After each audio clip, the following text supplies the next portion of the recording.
أنا العبد الذي كسب الذنوب وصدته الأماني أن يتوب. أنا العبد الذي أضحى حزينا على زلاته قلقا كئيبا. أنا العبد الذي كسب الذنوب وصدته الأماني أن يتوب.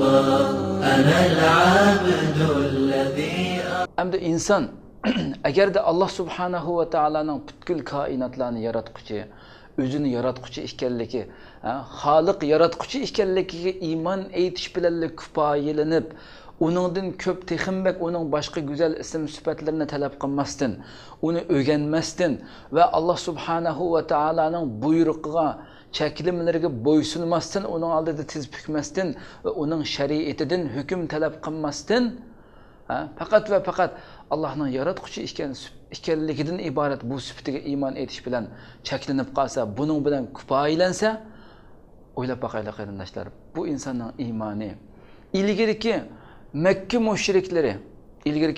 müşriklari Qur'oni Karimda Alloh subhanahu va taolo shu Mekke müşriklarining so'zini degan.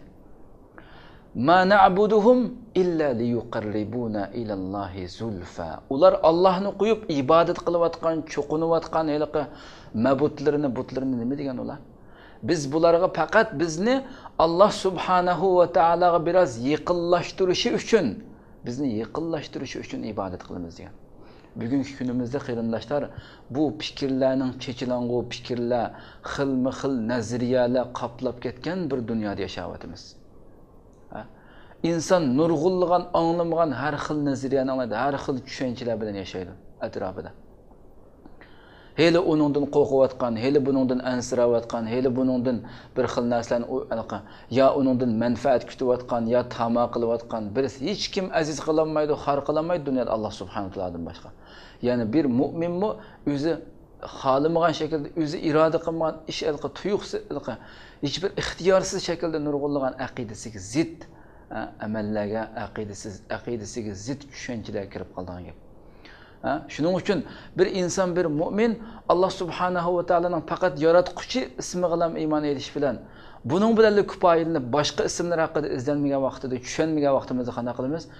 Bizning iymonimiz ana shu ilgari Allohni qo'yib ibodat qilayotgan narsalarni biz bularga faqat bizni Allohga yaqinlashtirishi uchun ibodat qilamiz degan shu mushriklarning shularning iymonidan hech bir ko'p farqlanmasa kerak. Farqlanmaydigan bir iymon bo'lib qolsa kerak. Chunki nurg'unlagan buningdan bir narsani umid qilamiz, buningdan qo'lidan ish keldiganda qaraymiz, dunyoni falon pustallarning boshqarayotganligini o'ylab qolamiz.